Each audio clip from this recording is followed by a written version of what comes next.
Imagine करो, तुम सोच रहे हो कि तुम अपनी लाइफ के डिसीजन खुद ले रहे हो, लेकिन असली गेम किसी और के दिमाग में चल रहा है। वो डिसाइड कर रहा है कि तुम क्या सोचोगे, किससे प्यार करोगे, किससे दुश्मनी करोगे, कब गिल्टी फील करोगे, और सबसे खतरनाक बात, तुम्हें लगता है ये सब तुम्हारी ओन चॉइस है। यही है डार्क साइकोलॉजी। आज की वीडियो में हम देखने वाले हैं कि लोग साइकोलॉजिकल वॉरफेयर यूज़ करके तुम्हारी रियलिटी कैसे तोड़ मोड़ देते हैं, और तुम कैसे समझ सकते हो कि कब तुम्हारा दिमाग किसी और के कंट्रोल में जा रहा है। वीडियो एंड तक देखना, क्योंकि लास्ट में 5 ऐसे डिफेंस रूल्स शेयर करूंगा जो अगर तुमने फॉलो कर लिए तो कोई भी मैनिपुलेटर तुम्हारे साथ लंबा गेम नहीं खेल पाएगा। रेडी हो? चलो शुरू करते हैं एक कहानी से। Silent manipulator. मानो एक नॉर्मल इंसान था, अच्छी नौकरी, नॉर्मल फैमिली, थोड़ा इमोशनल, थोड़ा लोगों को खुश रखने वाला। ऑफिस में उसका नया बॉस आया। शुरू के 15 दिन तक बॉस ने मानो कि हर छोटी अचीवमेंट पे तारीफ की। तुम्हारे जैसे सिंसियर लोग बहुत कम मिलते हैं। टीम में सबसे ज़्यादा ट्रस्ट मुझे तुम पर है। मानो को लगा फाइनली किसी ने उसकी वैल्यू पहचानी। उसके दिमाग में एक थॉट सेट हो गया, यह इंसान मेरे फेवर में है, ये मेरा है। फिर धीरे धीरे गेम शुरू हुआ। Extra work, late night, unpaid, responsibilities. और जब मानो थोड़ा अपोज करता, बॉस कहता, मैंने ही तुम्हें रिकमेंड किया था, तुम्हारे बिना ये कंपनी क्या होती, तुम मेरे पे डिपेंड हो और मैं तुम पर। 1 साल बाद मानो मेंटली टूट चुका था। उसे लगा अगर बॉस नाराज हो गया तो उसकी पूरी लाइफ खराब हो जाएगी। ये कोई फिल्म नहीं, ये एक टाइपिकल डार्क साइकोलॉजी का पैटर्न है। इसमें पहले तुम्हारा दिमाग जीता जाता है, फिर तुम्हारा टाइम, एनर्जी और लाइफ। अब समझते हैं कि ये होता कैसे है।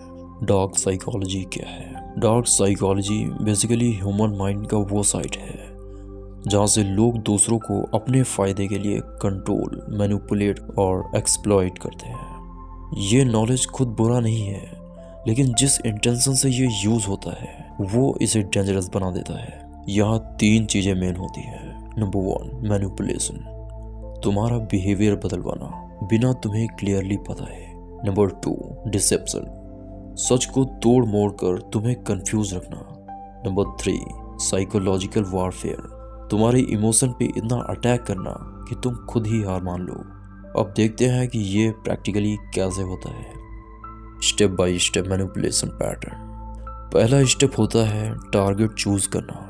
मैनिपुलेटर हमेशा उन लोगों को चूज करता है जिनके अंदर अप्रूवल की स्ट्रॉन्ग नीड हो, लोग क्या कहेंगे टाइप, अकेलापन या इमोशनल वॉइड हो, या सेल्फ कॉन्फिडेंस ऑलरेडी लो हो। वो तुम्हें डायरेक्टली अटैक नहीं करेगा, पहले ऑब्जर्व करेगा तुम किस बात से हर्ट होते हो, तुम्हारी सबसे बड़ी डिजायर क्या है, तुम किस से इम्प्रेस्ड होते हो। जितनी ज़्यादा इंफॉर्मेशन उतना ज़्यादा control. Mask and love bombing. दूसरा स्टेप, मास्क। वो अपने आप को तुम्हारे परफेक्ट इंसान के फॉर्म में प्रेजेंट करेगा। अगर तुमको गाइडेंस चाहिए वो मेंटोर बन जाएगा, अगर तुमको प्यार चाहिए वो सोलमेट बन जाएगा, अगर तुमको अपॉर्चुनिटी चाहिए वो only person who believes in you बन जाएगा। यहाँ आता है love bombing. Extra messages, extra care, extra promises, जिससे तुम्हारा ब्रेन डोपामिन से फ्लोट हो जाता है, तुम्हारा लॉजिकल माइंड साइड हो जाता है और इमोशनल माइंड ड्राइविंग सीट पे आ जाता है। तुम सोचने लगते हो ये इंसान मेरे लिए स्पेशल है, ये मुझे समझता है, और यहीं पे तुम वुल्नरेबल हो जाते हो। Dependency and isolation. तीसरा स्टेप, डिपेंडेंसी। वो ध्यान रखेगा कि तुम अपनी प्रॉब्लम्स, सीक्रेट्स, प्लान सबसे ज़्यादा उससे शेयर करो। जितना तुम उससे इमोशनली डिपेंड होते जाओगे उतना ही वो तुम्हारा मेन रेफरेंस पॉइंट बन जाएगा। फिर धीरे धीरे वो तुम्हें दूसरे लोगों से आइसोलेट करेगा। वो तुम्हारी परवाह नहीं करते, तुम्हारे लिए मैं ही हूँ, उनसे दूर रहना तुम्हारे भले के लिए है। रिजल्ट, तुम्हारी दुनिया छोटी हो जाती है और छोटी दुनिया का सेंटर वो हो जाता है। चौथा स्टेप, डायरेक्ट कंट्रोल। अब वो गिल्ट, फियर और ऑब्लिगेशन का यूज़ करेगा। मैंने तुम्हारे लिए इतना किया और तुम मेरे लिए इतना नहीं कर सकते। अगर तुमने ये नहीं किया तो मैं हर्ट हो जाऊंगा या हो जाऊंगी। तुम बैड इंसान हो अगर तुमने मेरी बात नहीं मानी। तुम गिल्ट फील करने लगते हो, हर्ट नहीं करना चाहते और धीरे धीरे नो बोलने की एबिलिटीज लूज कर देते हो। यहाँ से तुम्हारा डिसीजन मेकिंग उनके कंट्रोल में चला जाता है। अब सवाल ये है, ये सब कैसे चलता रहता है बिना तुम्हें फुली समझ आए? Gas lighting. डार्क साइकोलॉजी का सबसे पावरफुल वेपन है गैस लाइटिंग। जब कोई बार बार तुम्हारी रियलिटी, तुम्हारी फीलिंग्स, तुम्हारी मेमोरी को क्वेश्चन करे, जब तक तुम अपने आप पर डाउट करना शुरू ना कर दो। एग्जाम्पल, तुम कहते हो तुमने कल ये बात बोली थी, मुझे बुरा लगा। वो कहता है मैंने कब बोला? तुम एक्साग्रिएट कर रहे हो या तुम हमेशा ओवर रिएक्ट करते हो। तुम्हारी प्रॉब्लम है टाइम के साथ तुम सोचने लगते हो शायद मैं ही गलत हूँ। तुम अपने इमोशंस पे ट्रस्ट करना छोड़ देते हो और जब तुम अपने आप पर डाउट करते हो तब तुम सबसे इजी टारगेट बन जाते हो। गैस लाइटिंग का गोल सिंपल है, तुम अपने दिमाग पर ट्रस्ट छोड़ो और उनके वर्जन ऑफ रियलिटी पे ट्रस्ट करना शुरू करो। कमेंट में लिखना, क्या तुमने कभी ऐसा फील किया है कि तुम्हारी फीलिंग्स को हमेशा ओवर रिएक्शन बोल दिया गया हो? अगला स्टेप, डार्क ट्राइड। किन लोगों से सबसे ज़्यादा सावधान रहें? अब एक और ब्रूटल ट्रुथ, सब लोग इतने एक्सट्रीम लेवल के मैनिपुलेटर्स नहीं होते, लेकिन कुछ पर्सनैलिटी टाइप नेचुरली डेंजरस होते हैं जिन्हें साइकोलॉजी में डार्क ट्राइड बोला जाता है। नंबर 1, नार्सिसिस्ट्स, जो सिर्फ अपने आप को सेंटर ऑफ यूनिवर्स समझता है। एडमायर चाहिए, प्रेज चाहिए और जो तुम्हारे इमोशन को सिर्फ अपनी स्टोरी का बैकग्राउंड साउंड समझता है। नंबर 2, मैकियावेलियन, ये कोल्ड प्लानर होता है, इमोशनली डिटैच्ड स्ट्रेटजिक लीडर जो लॉन्ग टर्म प्लान बना के तुम्हें यूज करता है, जैसे चेस का पाइस। नंबर 3, साइकोपाथ, इनमें गिल्ट कम, थ्रिल ज़्यादा, रूल तोड़ना, लोगों को पेन देना और कंट्रोल का थ्रिल, ये सब इनके लिए गेम होता है। इन लोगों को बदलने की कोशिश मत करो, इनसे सेफ डिस्टेंस मेंटेन करो। अगला step, 5 defence rules most valuable. अब सबसे इम्पोर्टेंट पार्ट, अगर तुम्हें लगता है कि कोई तुम्हारे साथ माइंड गेम्स खेल रहा है तो क्या करो?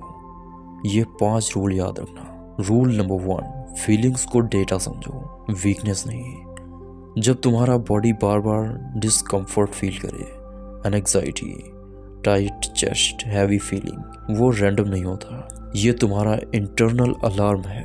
उससे इग्नोर मत करो, ऑब्जर्व करो, मैं इस इंसान के साथ हर बार ड्रेन क्यों फील करता हूँ। रूल नंबर 2, पैटर्न देखो, प्रॉमिसेस नहीं।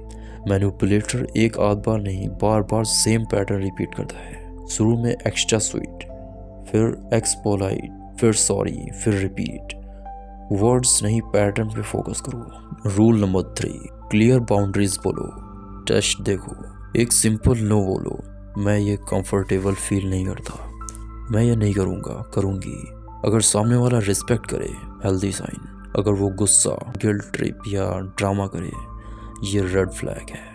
हेल्दी इंसान तुम्हारी बाउंड्रीज से नाराज नहीं, क्यूरियस होता है और मैनिपुलेटर्स तुम्हारी बाउंड्रीज से थ्रेटन होता है। नंबर 4, मल्टीपल लोगों से पर्सपेक्टिव लो। जितना कोई इंसान तुम्हें दुनिया से आइसोलेट करे, समझ जाना, उतना ज़्यादा वो कंट्रोल चाहता है। इम्पॉर्टेंट डिसीजन या रिलेशनशिप इशूज़ में सिर्फ एक ही गुरु पर डिपेंड मत हो। ट्रस्टेड दोस्त, फैमिली या नेचुरल थर्ड पर्सन से भी बात करो। नंबर 5, सेल्फ वर्थ स्ट्रॉन्ग बनाओ। सबसे बड़ा शील्ड है तुम्हारा सेल्फ रिस्पेक्ट। जब तुम खुद को वर्थलेस फील करते हो तब किसी भी मैनिपुलेटर का हुक आसानी से लग जाता है, जो तुम्हें स्पेशल फील कराने की एक्टिंग करेगा। अपनी लाइफ में ऐसे काम, हैबिट्स, अचीवमेंट्स बनाओ जिससे तुम्हें खुद पर जेन्युइनली गर्व हो। जो इंसान खुद को वैल्यू देता है उसको कंट्रोल करना सबसे मुश्किल होता है। अगर तुम यहाँ तक देख के आए हो तो एक बात याद रखना, डार्क साइकोलॉजी का बेस्ट डिफेंस ये नहीं है कि तुम दुनिया से भाग जाओ। बेस्ट डिफेंस ये है कि तुम अपने दिमाग के ऑपरेटिंग सिस्टम को इतना स्ट्रॉन्ग बना लो कि कोई भी मेलवेयर अंदर आके टिक ना पाए।